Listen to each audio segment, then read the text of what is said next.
오늘 고난과 연단 시리즈 세 번째입니다. 고통의 때 말씀을 보내시는 하나님입니다. 오늘 읽은 시편 107편은 이스라엘 백성들이 하나님을 떠나서 죄에 빠졌잖아요. 그래서 하나님의 심판을 받아서 바벨론에게 망합니다. 그리고 70년 동안 포로로 잡혀가잖아요. 그곳에서 갖은 고생을 다 하다가 세월이 70년 이후에 흘러서 하나님의 크신 긍휼로 이제 자기 땅으로 돌아오게 된 이후에 지은 시예요. 그들이 뒤돌아보니까 비록 그런 심판을 받기는 했지만 자기들의 죄과에 비해서 하나님의 긍휼이 정말 컸다라는 것을 알았습니다. 그 긍휼이 뭐냐면 이 바벨론 포로의 이 고난이 하나님이 자기 백성을 보호하고 지켜내기 위한 방법이었다라는 걸 깨달은 거예요. 그래서 베푸신 큰 은혜와 인자를 노래하지 않을 수 없어서 쓴 시편입니다. 우리는 하나님이 이스라엘을 다루는 방법을 보면서 우리 인생들을 다루는 하나님의 이 방법과 고유하다라는 것을 알게 되어집니다. 그것은 고난을 통해서 우리를 지키시고 보호한다라는 거예요. 때문에 우리는 눈이 좀 열려야 되는 것이 고난이 왔을 때 이 고난이 나를 훼손시키는 것이 아니라 오히려 나의 훼손을 막고 나를 더 보호하는 하나님의 방책이라는 것에 대해서 눈을 열어야 합니다. 눈을 여시기를 축원드립니다. 이걸 잘 봐야 돼요. 이스라엘이 바벨론의 포로로 잡혀갔던 이 사건을 놓고 신학적으로 어떻게 표현하느냐 하면 제2의 출애굽이라고 말을 합니다. 제2의 출애굽. 이스라엘이 애굽에서 고난을 많이 당했잖아요. 그래서 탈출시켜서 가나안 땅에 보내고 그들을 지키시고 보호하셨죠. 그렇죠? 그리고 이 가나안 땅에 왔는데 이 가나안 땅에서 하나님은 다시 탈출시켜서 바벨론으로 포로로 잡혀가는 것으로 보호를 해요. 어떻게 이런 일이 일어나는가? 하나님이 보실 때 가나안 땅은 약속의 땅이긴 하지만 하나님을 가까이 하지 않고 살면은 굉장히 위험한 땅이었어요. 그리고 속히 망하는 땅이었습니다. 왜죠? 그 가나안의 풍요로움과 안락이 여러분 우리에게 가져다 주는 영적인 둔감함.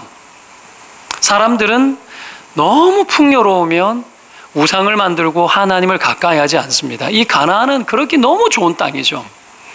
온갖 바알과 아세라 그 이방신을 섬겼던 그들이 그 땅의 풍요가 그 신들이 다 준 것으로 믿고 사는 세속적 세계관과 가치관이 편만했습니다.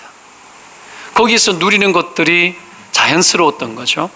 그래서 여러분 엘리야 때에는 어떻게 이야기를 하느냐, 바알에게 무릎을 꿇지 않는 사람이 이스라엘에 7,000명이나 있다고 이야기했지만 사실은 이스라엘이 출애굽을 할 때 다 하나님을 경외하는 민족이 출애굽을 할 때 200만 명이었잖아요.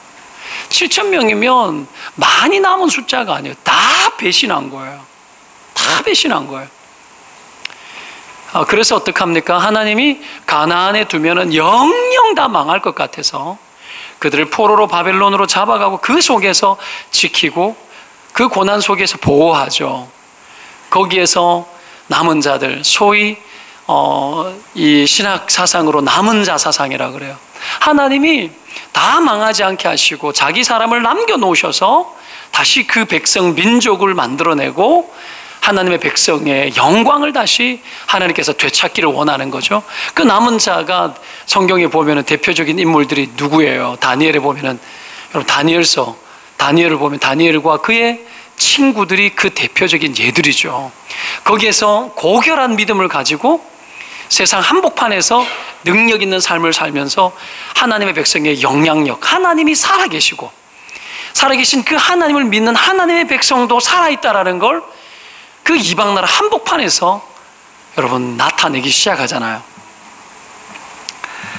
때문에 여러분 고난은 나를 훼손시키는 것이 아니라 나를 새롭게 하고자 하는 하나님의 무한한 계획이 있다라는 걸 믿으시기를 축원드립니다. 그러나 고난은 여러분 그 자체만을 볼 때는 굉장히 위험해 보입니다. 자체만을 볼 때는. 그래서 고난이 다가오면 큰일 날 거라 생각을 하고 우리가 그 고난을 원치 않는 거죠. 오늘 20절을 보십시오. 이 고난을 다른 말로 표현하는데 뭐라고 나오죠? 위험한 뭐요? 위험한 지경에 이르렀다. 위험한 지경에 이른 거예요. 이 위험한 지경이 히브리어로 보면은 여러분 웅덩이와 그리고 무덤이라는 말로 주로 해석이 되어져요. 웅덩이 하면은 생각나는 인물이 누구예요? 요셉이죠. 광야에 물 없는 웅덩이에 던져버렸죠. 역사의 이 기록물들을 보면 그 웅덩이가 이렇게 파여져 있어요. 그러니 못 기어오르는 거예요. 그리고 물이 없는 거예요. 물이 있으면 잠시 마시며 버틸 수 있는데 물이 없으면 속히 죽겠죠. 그래서 이 웅덩이에 빠지면 소생 가능성이 전혀 없는 파멸 상태를 표현할 때 웅덩이와 이렇게 표현을 써요. 성경에도 우리를 웅덩이에서 건지시고 뭐 이런 표현들 있잖아요. 다 그런 표현입니다. 부듬이죠.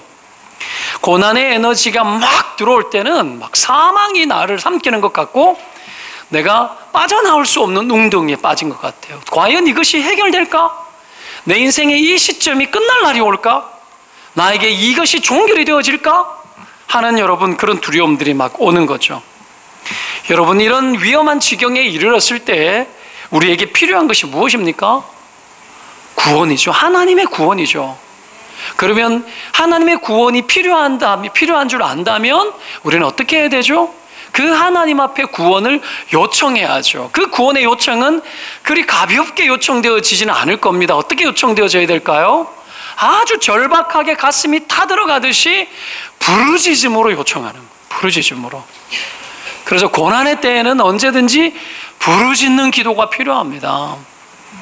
오늘 13절과 19절에 그 말이 나오는데 13절 한번 볼게요. 이에 읽어봅니다. 시작. 이에 그들이 그 환난 중에 여호와께 부르짖음에 그들의 고통에서 구원하시되 보십시오. 12절을 한번 보세요. 앞에 그러므로 그가 고통을 주어 우리가 죄를 지어 당하는 고통이든 의를 위해 당하는 고통이든 고통당할 일이 많고 그러나 그 모든 고통이 있을 때 하나님은 그 고통을 하나님께서 디자인해서 다루어요. 그래서 하나님의 고통으로 만들어가는데 고통을 하나님이 줬잖아요. 그리고 그 고통에 대해서 어떻게 해요? 구원하는 것도 오늘 13절 19절에 하나님이 구원하죠. 주기도 주고 거두기도 거두시고. 무슨 얘기죠? 고난의 때는 그 고난을 하나님의 관점에서 이해를 하고 때문에 부르짖기를 누구에게 부르짖어요? 하나님께 부르짖어야 된다고요. 사람이 위험이 다가오면은 도움이 될 만한 사람을 찾잖아요. 그렇죠? 내 모든 상황들을 해결할 수 있는 어떤 방법을 연구를 합니다. 그 연구가 무조건 틀린 연구는 아니죠. 그러나 근본 하나님 앞에 나아가지 않으면 안 되는 것들이 대부분입니다. 대부분이에요. 때문에 고난이 오고 고통이 오면 부르짖어야 돼요. 신음하며 부르짖어야 돼요. 밤을 지새우며 부르짖을 수 있어야 돼요. 이 고난의 위기 속에서 하나님을 만나야 돼요. 부르짖을 때 주님께서 내 모든 기도를 들으시고 오늘 구원하시되라고 하지 않습니까? 그때가 온다라는 거죠. 때문에 인생에 고통을 주는 단적인 이유는 부르짖도록 하기 위해서입니다. 이 세상을 살아가는 일반적인 모든 사람들은요, 이 고통이 오지 않으면 어지간해서는 하나님께 부르짖지 않아요. 우리가 하나님을 믿는 신자도 어지간히 고통이 오지 않으면 부르짖어 기도 잘 하지 않아요. 왜 그럴까요? 부르짖음이란 인간 영혼의 절박한 상태를 보여주는 거예요. 그렇죠? 위험에 빠졌을 때 어떻게 합니까? 살려주세요 하잖아요. 지금 여러분 상황이 막 살려주세요 해야 되는 상황이라고 느껴져요?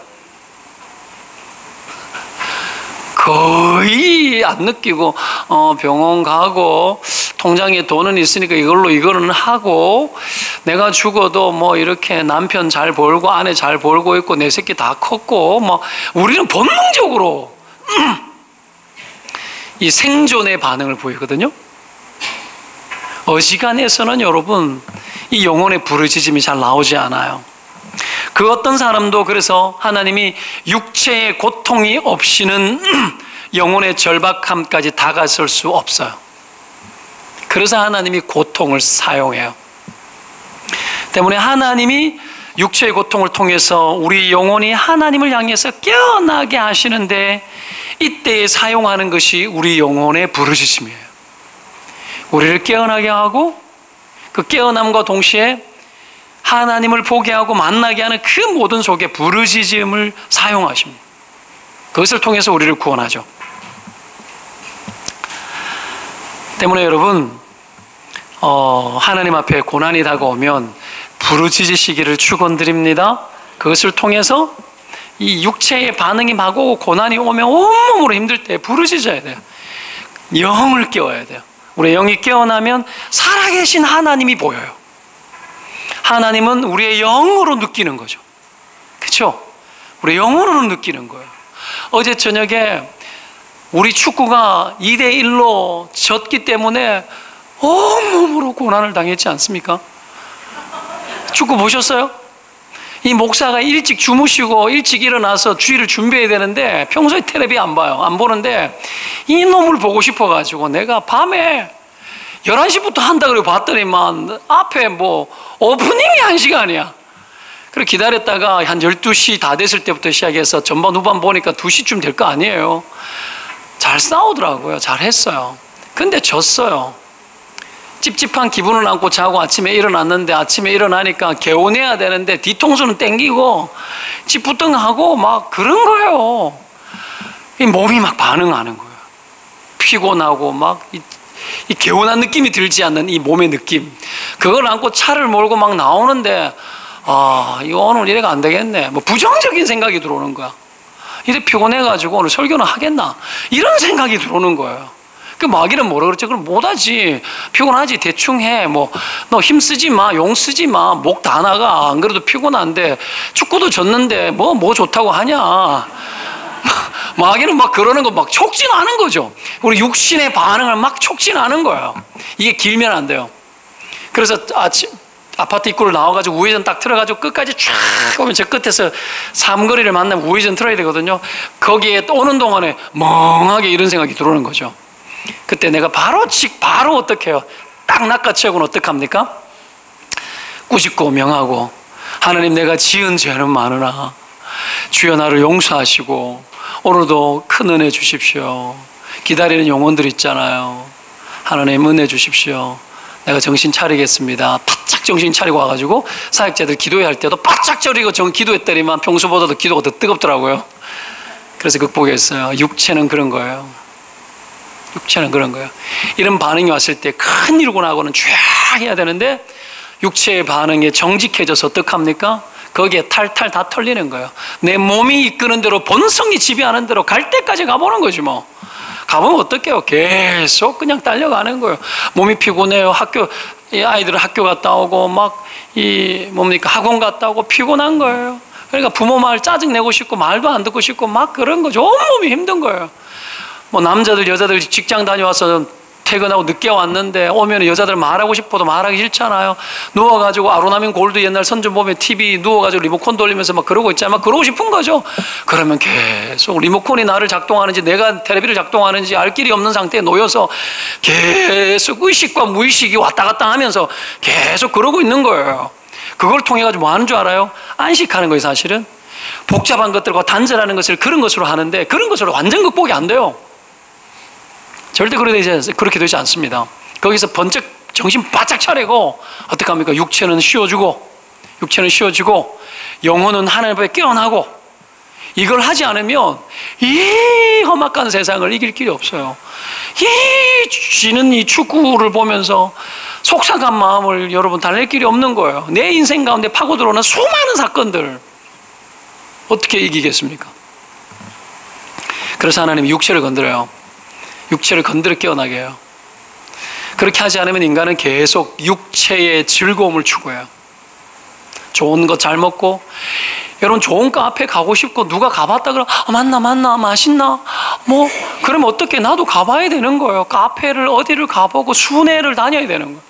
맛있는 집이 뭐가 있다 그러면 그 집 나도 가봐야 되겠다. 저도 카페 좋아해요. 커피 엄청 좋아합니다.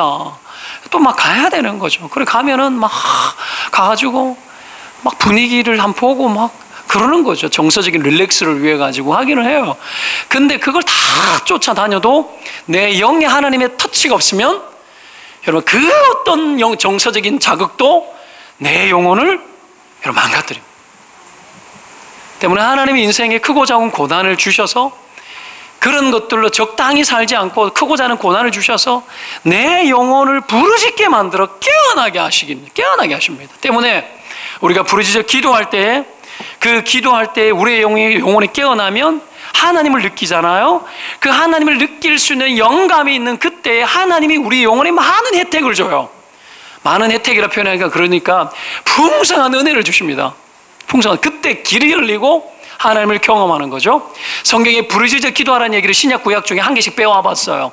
오늘 본문에는 구원한다고 이야기했지만 예레미야 33장 3절 말씀에 너는 내게 부르짖으라 그러면 크고 놀라운 비밀을 내게 어떻게 주겠다? 보여줄 것이라고. 인생에 길이 막힐 때 고난이죠. 고난이 오면 길이 막혀요. 안 보여요. 하나님의 뜻 알고 싶은데 안 보이는 거죠. 어디로 가야 될지, 무슨 선택을 해야 될지 알지 못하잖아요. 근데 부르짖어 기도하는 자에게 크고 놀라운 비밀을 보여준대요. 놀라운 거, 큰 거. 네가 가지고 있는 네 수준에서 꿈꾸고 생각하고 판단하고 보고 싶어하는 그런 수준이 아니라 우리의 수준을 뛰어넘어 하나님의 생각 속에 내 인생 가운데 보여주고 싶은 크고 놀란 비밀스러운 것들을 보여준다라는 거죠. 멋지잖아요. 길이 열려요? 신약에는 여러분 불의한 재판장 앞에 나아가 호소하는 밤낮 찾아오는 자기 백성의 그 부르짖음을 듣지 않겠냐고, 속히 응답해 주지 않겠냐고 예수님 말씀하잖아요. 한 여인의 부르짖음을 예를 들어서 그때 뭐예요? 원한을 풀어준다고요. 원한. 이 땅 살면서 인간이 힘든 이유가 뭐예요? 사람과 사람 때문에 힘든 거예요. 원수지간이 되고 상처 있고 힘든 거죠. 원한. 쌓인 게 많은 거예요. 원통한 한 맺힌 게 쌓인 게 많은 거예요. 원한이 많은 거예요. 이걸 쌓아놓고 사니까는 화병이 나고 여러분 스트레스가 폭발을 하고 몸 안에 병이 막 생기는 거예요. 관계가 안 되는 거죠. 인생이 춥고 외롭고 우울증 생기고 그걸 어떻게 풀어준대요. 언제? 부르짖을 때 때문에 여러분 인생의 고난을 만나면 뭐 해야 돼요? 무조건 하나님께 나아가 부르짖어야 돼요. 이 부르짖음이 어떤 기도의 형태이기도 하지만 이 부르짖음은 뭡니까? 내 육체의 반응을 내 영혼의 반응으로 이어주는 역할을 하는 것이 부르짖음이에요. 우리가 가볍게 머리로 지성적인 기도, 입으로 달싹달싹 드리는 기도로 내 영혼이 쉽게 반응할 만큼 우리 영혼이 그렇게 말랑말랑하지 않아요. 쉽게 굳어지고 이 세상 연락과 안락에 쉽게 심취하고 영혼의 만족보다도 이 육신으로 만족하는 것에 너무 예민하게 살아가요. 자극적이죠. 다 자극적이에요. 그래서 여러분 먹는 음식도 어지간해가지고는 맛있지 않는 거죠. 계속 자극적인 거, 바깥에서 먹는 음식들이 자극적이니까 반응이 예민해져. 그런 거 먹으니까 어지간해가지고는 맛없다 이래버리는 거예요. 맛없다. 지난주에 여러분 바자회 했는데 여러분 맛이 어떠셨습니까? 임시 바자회 해가지고 상시 바자회에서 뭐도 팔고 했는데 보고 맛없고 맛없고 입술이 자극적이어서 그럴 수도 있어요. 우리가 그렇게 살아갑니다. 자극적이죠. 길거리 지나가다가 조금만 어떻게 해도 확 쥐어받고 싶죠. 때리고 싶어요. 너무 피곤하게 살고 너무 자극적으로 살다 보니까 우리의 정서가 쉴 틈이 없는 거죠. 그러니까 조그만 스트레스에도 못 극복하는 거예요. 누가 뭐라 그래도 네 하고 지나가야 될 것도 어떡합니까? 네가 내 인생에 왜 이러냐고. 그래서 여러분 묻지마 살인도 일어나고 별일이 다 터지는 거예요. 우리가 이렇게 살아갑니다. 그 원한이 많은 거야. 쌓이는 원한이 다 풀어준대요. 언제? 부르짖을 때요. 여러분 안에 부르짖는 기도가 회복되어지시기를 축원드립니다. 주님이 명령한 거예요. 우리의 영혼을 고치기 위해서 쓸 수 있는 방법이에요. 때문에 기도의 방법도 배워야 돼요. 나는 통성기도 내 체질이 안 맞아. 웃겨요. 체질이 안 맞아요. 침묵기도 저도 잘합니다. 그런 통성기도도 잘해요. 다 할 수 있어야 돼요. 다 필요합니다. 이것이 깨어나야 돼요. 나의 스타일. 우리는 여러분 주님의 스타일로 바뀌어야 되지 내 스타일이 필요 없어요. 주님의 스타일대로 가면 돼요. 주님 스타일은 성경이 원하는 대로 가면 돼요. 그랬을 때 살아납니다. 성령이 하십니다. 왜요? 약속하셨기 때문에. 그리고 주님은 살아계시기 때문에 절대로 우리의 기도를 놓치지 않습니다. 특별히 특히 오늘 본문에서 우리가 좀 예의주시해서 봐야 될 것이 있는데요. 본문의 부르짖음에 그가 그들의 고통에서 그들을 구원하시되라고 나오는데, 구원하시되라는 이 말이 영어 성경에도 그렇고 한글 성경에도 다 거의 과거로 표현되어 있거든요. 근데 히브리 원어를 보면 그 시제가 미완료 동사예요. 미완료 동사. 미완료 동사는 언제 쓰이는 거냐면 일시적일 때 쓰는 것이 아니라 지속적일 때 쓰는 거예요. 지속적일 때. 때문에 이스라엘이 고통 중에 부르짖었을 때에 하나님은 한 번만 그 기도를 들어주고 구원해주고 이런 차원이 아니고 지속적으로 구원을 베푸셨다라는 거예요. 하나님은 그런 분이세요. 쉽게 표현하면 뭐죠? 우리가 기도하는 것보다도 훨씬 더 풍성하게 응답하시는 분이라는 거예요. 할렐루야. 믿으시기를 축원드립니다. 내가 구하는 것, 내가 부르짖는 것은 이것밖에 안 되는데 하나님은 더 지속적으로 끊임없이 더 풍성하게 더 많은 기도의 응답으로 우리 가운데 다가오고 역사하는 분이라는 거예요. 믿으시기를 축원드립니다. 내가 믿는 하나님이 이런 하나님이라고요. 그 하나님이 우리에게 이런 분이신데 이것을 멈추지 않는 분이시는데 언제요? 부르짖을 때, 부르짖어 기도하는 영혼의 기도를 보시고 끊임없이 쉴 틈 없이 우리 인생 가운데 응답하시는 분이시죠. 이스라엘의 현실을 보면 이스라엘은 이런 하나님의 혜택을 받을 만한 자들은 아니에요. 아니에요. 그럼에도 불구하고 하나님은요, 우리의 현실을 보고 긍휼히 여기지 않고 부르짖음을 보고 긍휼히 여겨요. 이게 놀랍다라는 거예요. 보십시오. 하나님의 긍휼을 입는데 내가 살아왔는 내 삶의 꼬락서니를 보면 하나님이 응답하기 힘들어요. 근데 그걸 보고 응답하거나 그것을 보고 하나님이 긍휼을 보내는 것도 있지요, 분명히. 그러나 하나님이 응답하고 긍휼을 베푸시는 것의 기준을 뭘로 삼아요? 우리가 하나님 앞에 우리의 마음을 다하여 부르짖는 우리의 기도를 보고 긍휼히 여겨요. 이스라엘 백성들이 출애굽을 할 때 그들이 고통 중에 부르짖었잖아요. 애거를 했어요. 그때 들으셨어요. 하갈이 쫓겨나가지고 이스마엘 데리고 광야를 가는데 울잖아요. 눈물을 흘리잖아요. 그걸 보고 하나님 나타나시고 말씀 주고 약속하고 축복해 주셨어요. 여러분, 내가 내 눈물을 보았고 히스기야가 기도할 때 그렇게 하잖아요. 그가 면백해서 하나님 앞에 부르짖을 때 그 눈물을 봤다라는 거예요. 하나님이 긍휼이 많은 분이에요. 우리의 눈물에 약해요. 우리의 마음의 부르짖음을 다할 때 우리의 신금을 다하여 하나님 앞에 기도하는 그 기도에 약한 분이세요. 때문에 여러분, 부르짖어 기도하는 것은 하나님의 긍휼을 우리가 수여받을 수 있는 하나님이 허락한 약속의 통로예요. 그래서 기도는 중요합니다. 부르짖어 기도하는 것 때문에 고난을 만나면 하나님 앞에 부르짖어 기도해야 해요. 이것이 여러분 단순한 형태가 아니라 내 마음이 깨어나 하나님 앞에 내 마음을 다 쏟아놓는 거예요. 하나님은 그거 기뻐하십니다. 그 부르짖음의 기도가 살아나시기를 축원드립니다.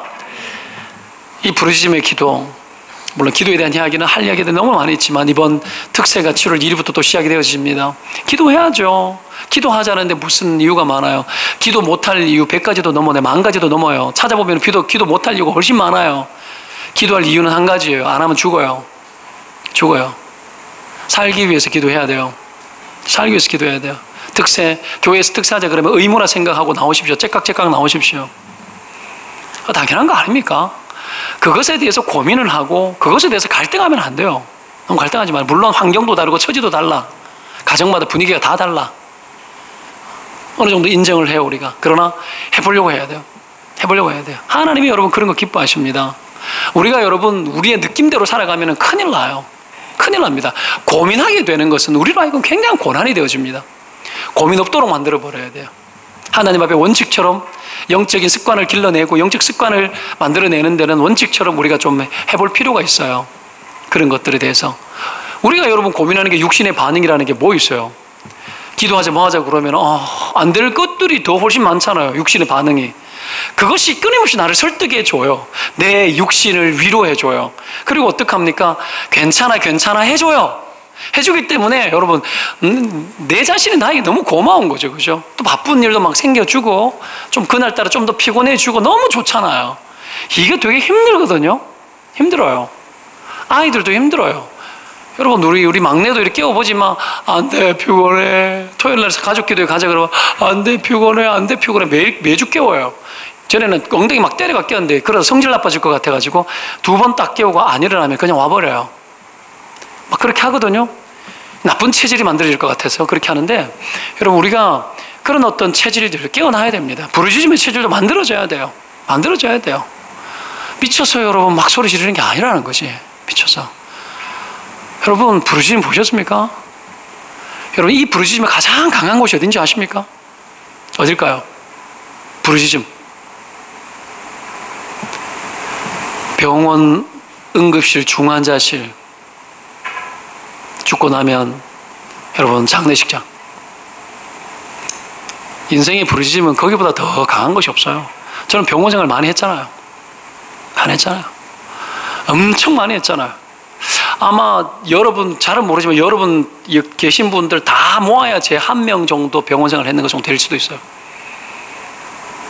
거기에서 들었는 신음소리와 눈물과 울부짖는 소리와 여러분 말로 다 할 길이 없어요. 말로 다 할 길이 없어요.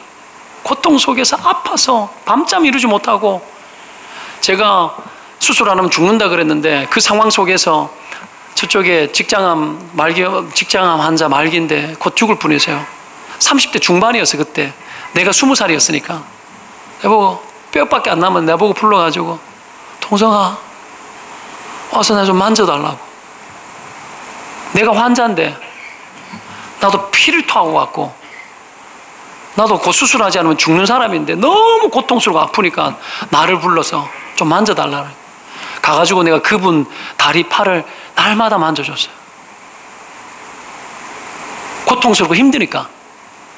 그 부르짖음과 비명소리, 여러분 살고 싶어도 살 수 없는 상황. 여러분 인간이 그런 거예요. 인간이 시간이 고통스럽지 않으면 부르짖지 않는 거예요. 내가 어떤 상태인지 알지 못한 채 여러분 부르짖지 않고 살아가고 멀쩡하고 풍요로우니까 아무 탈 없는 것 같고 문제 없는 것처럼 그렇게 살아가는, 이거야말로 우리 영혼의 영적 침체가 밑바닥치고 있는 것 아닙니까? 여기서 우리가 깨어나야 돼요. 기도하고 깨어나고 우리의 영이 살아나야 됩니다. 옆 사람 축복합시다. 살아나십시오. 기도하십시다.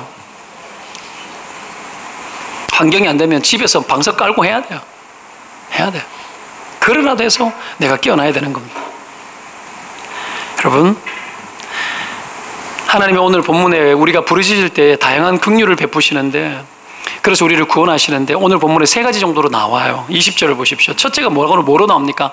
우리의 고난 중에 부르짖을 때 말씀을 보낸다고 나오죠. 말씀.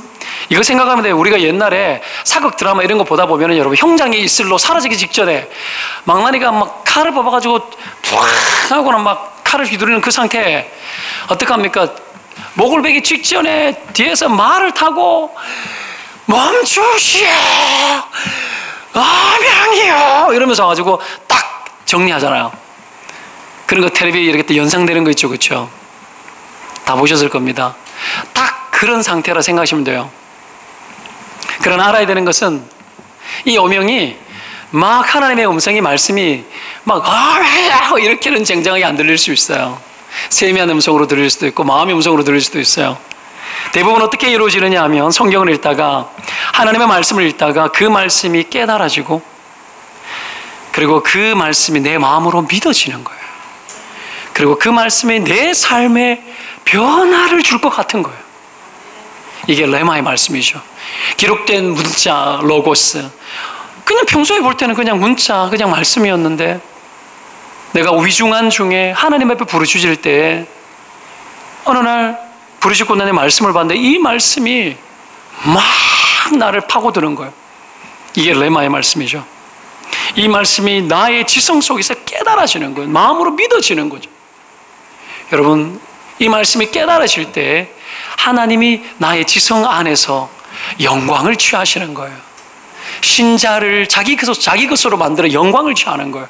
그리고 내 감정을 동반한 그 마음으로 그 하나님의 뜻을 내가 막 원하기 시작한, 마음과 힘과 뜻과 정성과 성품을 다하여 그 하나님을 향하여 막 나아가는 거죠. 그랬을 때 하나님이 내 마음과 내 인생을 움직일 만한 역사를 내 안에 일으키기 위해서 친히 영광을 베푸세요. 그리고 우리를 통치하세요. 이 모든 여러분 말씀에 대한 깨달음과 믿음으로 취하는 것들 속에서 하나님 영광 받으십니다.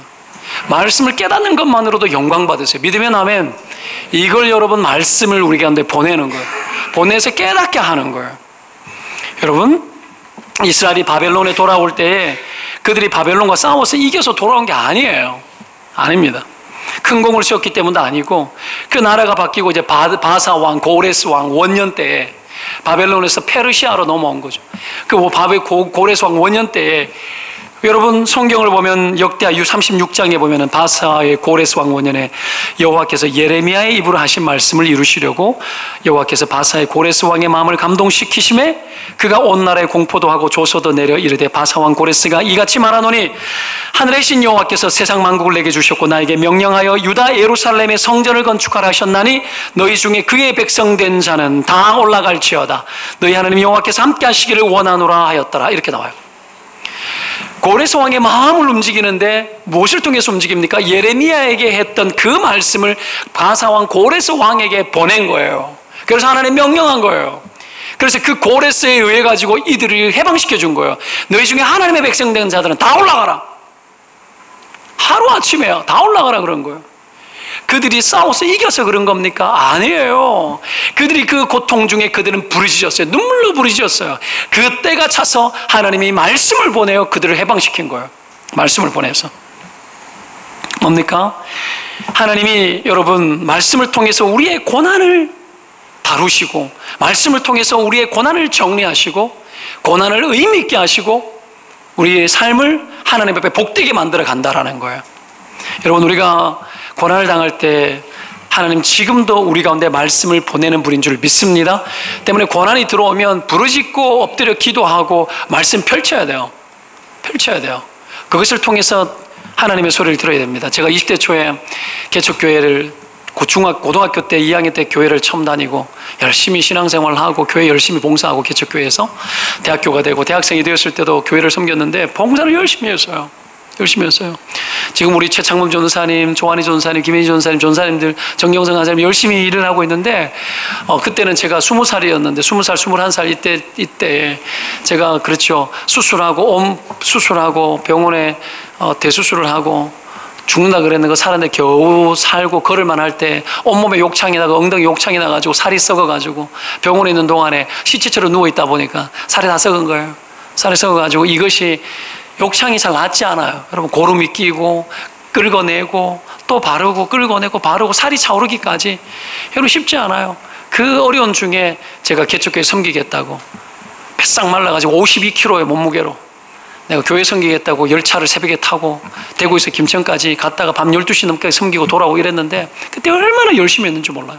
정말 열심히 했어요.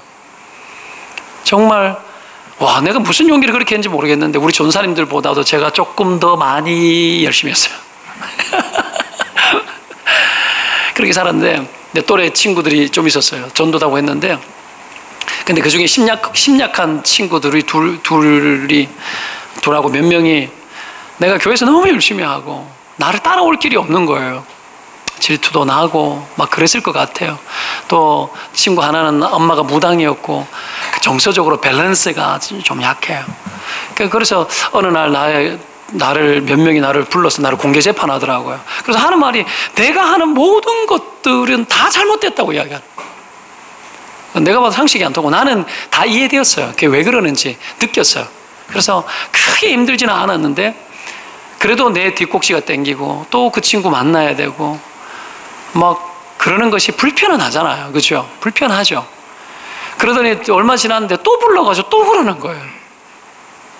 내 마음이 참 괴로웠어요. 사랑하고 품고 가야 되는데 교회도 그런 사람 있죠. 너무 열심히 해가지고 막 질투나는 사람 있죠. 미운 사람 있죠. 좀 냅두세요. 좀 냅둬요. 그러다가 죽게 좀 냅둬요. 그냥 왜 뜯어 고치려고 해요? 그게 뜯어 고친다고 되는 게 아니에요. 목사가 어떤 데는 있잖아요. 어떤 사람이 사랑을 10개 줘야 되고 어떤 사람은 1개만 줘도 되는 사람이 있어요. 사랑을 10개 줘야 되는 사람은 목사를 탈탈 터는 사람이에요. 여러분 질투하는데 질투할 수도 있는데 질투하지 마요. 질투하지 마요. 여러분 그게 목회 아닙니까? 그런 일들이 교회 안에 있단 말이에요. 그 속에서 어려움을 경험하고 그런 일을 당했는데 너무 고통스러운 거죠. 그러다가 제가 성경을 봤어요. 성경을 보는데 잠언을 읽었는데 잠언 17장 9절 말씀이 탁 들어오는데 허물을 덮어주는 자는 사랑을 구하는 자요 그것을 거듭 말하는 자는 친한 벗을 이간하는 자니라. 허물 있으면 덮어주면 되잖아요. 근데 계속 내가 너를 위해서 한다고 이야기하면서 계속 이야기하는 거예요.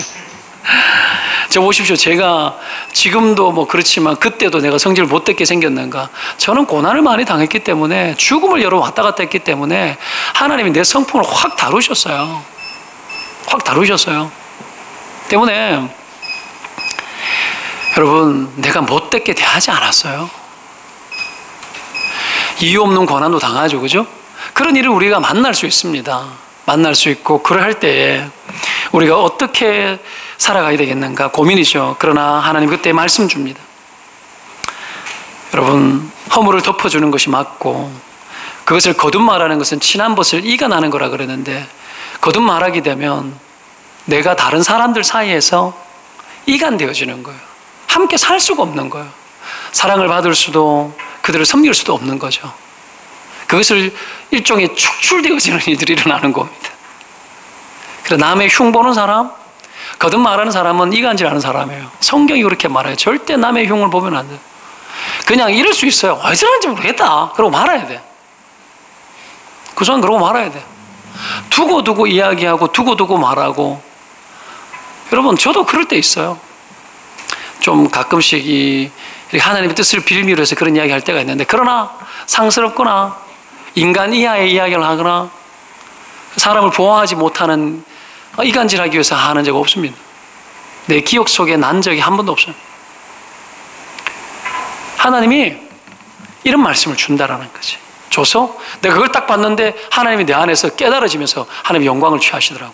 영광을 취하면서 내 안에 싹, 그리고 아무 문제 없이 그냥 아무 일 없었던 것처럼 하나님의 일을 위해서 여전히 섬기고 그들을 그대로 대했어요. 그걸 터득하고 나니까 그 다음번 이런 일이 터져도 어렵지 않더라고요. 때문에 여러분, 말씀을 받아야 됩니다. 말씀을 들어야 됩니다. 인생이 고난이 오면 말씀을 펼치시기를 축원드립니다. 시편 105편이라도 요셉을 보면 여러분, 그 발이 착고에 차고 그의 몸은 쇠사슬에 매였으며 곧 여호와의 말씀이 응할 때까지라 그의 말씀이 그를 단련하였다 그러잖아요. 성경을 보면 요셉의 기록 보십시오. 창세기 보십시오. 엄청나게 긴장이 기록되어져 있는데 창세기 37장부터 50장 끝까지 요셉 이야기잖아요. 근데 딱 보면 거기에 하나님이 요셉에게는 한 번도 나타난 적이 없어. 음성 준 적이 없어요. 아버지 야곱까지는 음성도 듣고 다 했는데 요셉에게는 말씀 안 줬어요. 근데 시편 105편에는 여러분, 그 발은 착고에 차였지만 쇠사슬에 매였지만 여호와의 말씀이 응할 때까지 그의 말씀이 그를 단련하였다 그러는 거예요. 그의 말씀이 그를 단련하였다. 요셉은 자기에게 말씀이 있었대. 하나님 직접 말씀하셨는데 기록을 안 했는지 모르겠지만, 여러분, 많은 학자들이 그 아버지 아브라함과 이삭과 야곱의 하나님으로부터 들었던 그 하나님이 말씀하셨던 그 언약의 말씀을 자기도 그대로 취했다라는 거예요. 자기도 그대로 취했고, 자기를 통해서 세상 만국이 복을 받고, 아브라함에게 주신 약속이잖아요. 그렇죠?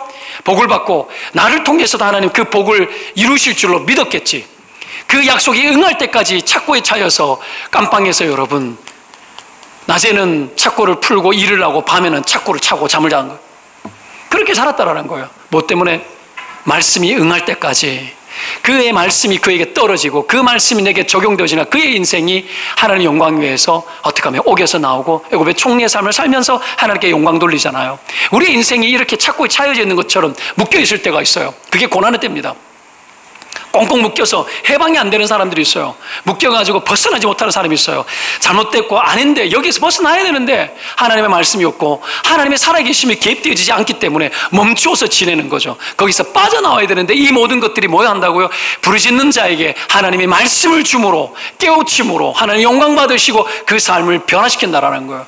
삶의 이런 혁명적 변화, 돌이킴들이 우리의 삶 가운데도 지금도 여전히 일어나게 될 줄로 믿습니다. 여러분, 우리가 이런 하나님 믿는 거죠. 하나님 말씀이 그런 겁니다. 두 번째는 여러분, 백성을 고치신다고 나오죠. 20절에 그들을 고치시고 의사가 병자를 치료할 때 쓰는 그 표현 그대로 히브리어가 가지고 왔습니다. 말씀을 보내어 고치시라고 했으니까 여러분, 이 고친다는 말, 하나님이 의사가 되는 거죠. 의사인데 의술이 뭡니까? 말씀이죠. 쓰는 약은 뭐예요? 신약과 구약이에요. 그래서 하나님 말씀 주셔서 우리를 고칠 때 신약과 구약 먹여가지고 고치고, 하나님이 여러분 직접 의술을 실행을 하시는데 여러분 그 말씀을 통해서 우리를 하나하나 바꿔내는 겁니다. 말씀이 들어가면 왜 이런 일이 일어나죠? 왜 말씀이 들어오면 우리 가운데 고쳐지고 변화되는 일들이 왜 일어날까요? 하나님의 말씀은 살아있기 때문에. 히브리서 4장 12절 말씀에 하나님의 말씀은 살아있고 활력이 있어. 이전 성경에는 운동력이 있어. 좌의 날선 어떤 것보다 예리하여 혼과 영과 및 관절과 골수를 찔러 쪼개기까지 하며 또 마음의 생각과 뜻을 판단하나니 지으신 것이 하나도 그 앞에 나타나지 않음이 없고 우리의 결산을 받으실 이의 눈앞에 만물이 벌거벗은 것 같이 드러나느니라. 무슨 말이죠? 하나님의 말씀은 영과 혼과 관절, 골수, 육체까지 다루고 우리의 마음, 정서, 생각 모든 거 다 터치한다라는 거예요. 믿으면 아멘. 뭐가요? 말씀이요. 종합적으로 토탈로 다 다룬다라는 거예요. 하나님 말씀이 그렇게 하는데 찔러 쪼갠다. 여기 쪼갠다는 말씀이 있죠. 관절과 골수를 쪼갠다 할 때 이 쪼갠다라는 헬라 표현을 살펴보면 뭐거든? 관통한다는 뜻이요. 관통, 뚫어버린다라는 거예요. 뚫어버린다. 인간이 얼마나 여러분 강한지 아십니까? 인간의 외부 세계에 대해서 얼마나 방어력이 큰지 아십니까? 사람 말을 얼마나 안 듣는지 아십니까? 얼마나 고집이 센지 아십니까? 말 안 들어요. 하다못해 내 새끼도 내 마음대로 안 되잖아요. 말 안 듣죠? 그만큼 고집이 강합니다. 못 뚫고 들어가요. 대통령이 온들 뚫고 들어가겠습니까? 그 어떤 것으로 우리의 영과 혼과 관절과 골수가 찔러 쪼개지고 마음까지 쪼개지는 그런 일들이 그 어떤 세상의 일로, 인간의 일로 뚫어지지 않고 관통되어질 일이 없는 거예요. 파고들 수가 없어요. 그러나 하나님의 말씀은 파고듭니다. 왜요? 진리기 때문에. 왜요? 이 말씀은 살아있기 때문에 그래요. 운동력이 있는 거예요. 파고들어요. 찌르듯이 파고들어요. 찌르듯이. 검을 찌르는데 여러분 안 뚫히고 됩니까? 파고드는데 관통되어져. 그래서 하는 일이 뭐예요? 우리를 노출시키는 거. 벌거벗은 것처럼 다 드러내는 거예요. 우리의 질병이 뭔지 뭐가 뭔지 어떤지 드러내는 거예요. 왜 안 고쳐지죠? 우리가 은폐하고 닫았기 때문에 그래요. 왜 속사람이 안 바뀌죠? 하나님 앞에 내 있는 것들을 닫아놓고 살기 때문에 그래요. 왜 부르짖죠? 내 안에 닫혀있는 것들이 어지간해가지고 안 나오기 때문에 고난을 주셔서 부르짖어서 속에 있는 숨어있는 것까지 다 끌어올리게 하기 위해서 부르짖으라고 이야기하는 거예요. 내 배가 등짝에 붙는 것 같은 고통 속에 부르짖어 보셨습니까? 회심할 때 내가 하도 부르짖어가지고 한 달 동안 목소리가 안 나왔어요. 나는 내 목소리가 영원토록 안 나는 줄 알았어요. 하나님이 얼마나 다루는지, 얼마나 쥐어짜는지. 누가 목이 아픈데 소리 지르고 기도하고 싶어요. 하나님이 내 속에서 어떻게 하면 움직이는데 어떻게 안 쏟아냅니까? 부르짖어 막 쏟아내는데 눈물 콧물이 범벅돼서 쏟아내는데 목이 다 갔는데도 막 터지는 거예요. 미치겠더라고요. 멈춰지지 않아서. 그리고 한 달 동안 목소리가 안 나왔어요. 목소리가. 여러분, 하나님이 그걸 통해서 우리 안에 있는 모든 것들을 다 드러냅니다. 다 드러내서 하나님 앞에 다 펼쳐요. 수술 때 높여놓고 여러분 창자 5장 6부 안에 있는 것들을 막 끄집어내가지고 거기서 들춰내고 수술하는 것처럼 다 보이는 거죠. 저도 심장 끄집어낼 때 갈비뼈 6개 잘라내고 심장 끄집어내가지고 수술했어요. 여러분 다 드러나야 되는 거야. 뭐가 있는지 모르죠. 내 안에 내가 뭐가 있는지 내가 몰라요. 하나님만 진단해요. 말씀이 들어와서 깨달아야 내가 진단되어져요. 내 안에 뭐가 잘못된 느껴져요. 그러니 여러분 하나님의 말씀이 들어오면 우리가 진단될 뿐 아니라 치료가 동시다발적으로 일어나는 겁니다.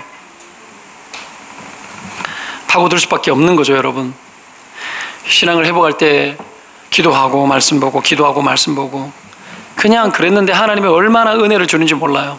그랬더니 여러분 아마 마음의 상처도 극복하게 되고 죄도 이기고 거짓과도 결별하고 술도 결별하고 그러면서 만들어지는 게 뭐냐면 하나님이 주신 축복이 뭐냐면 영적 환경이었어요. 영적 환경.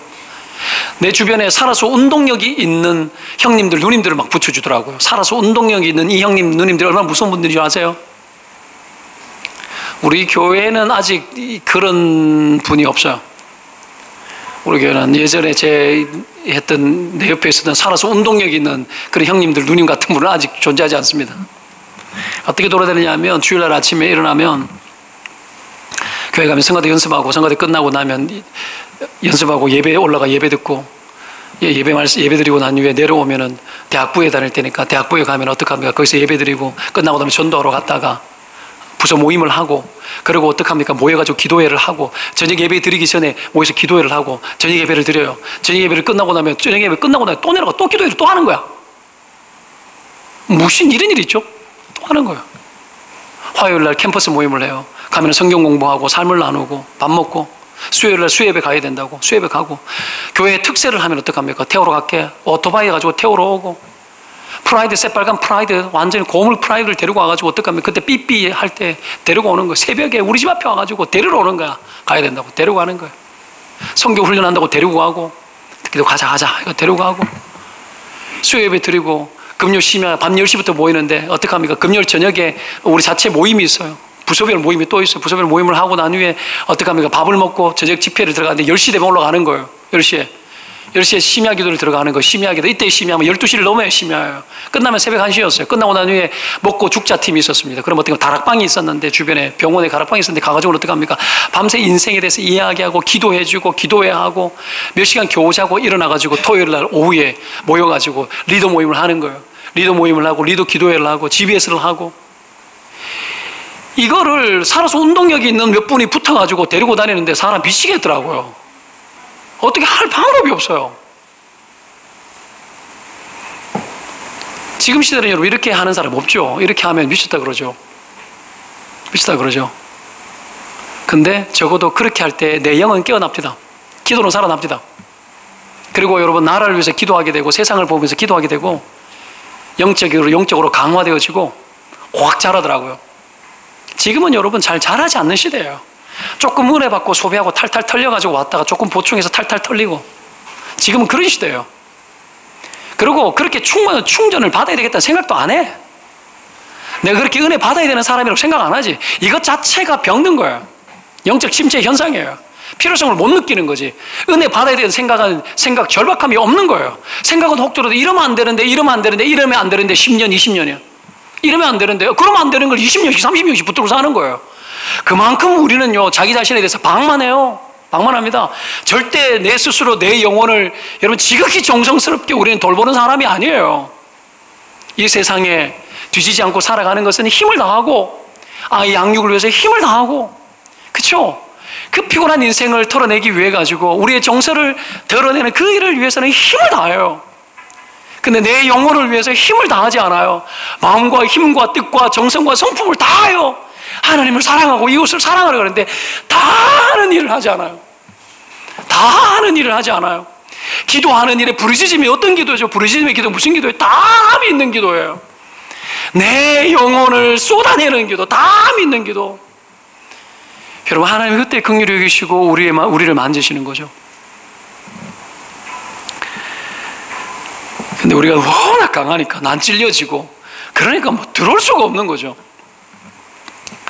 여러분, 그럼에도 불구하고 하나님 우리가 없는 인생에 고난을 주시는 이유는 그거 한번 해보시려고 깨워서 다시 주님께 들어가서 하나님께 부르짖게 만들어서 우리의 영혼을 하나님 앞에 쏟아내게 하려고, 담이 있는 기도를 통하여 우리의 영혼을 다시 쇄신시키려고, 새롭게 하려고 그 길을 포기하지 않으십니다.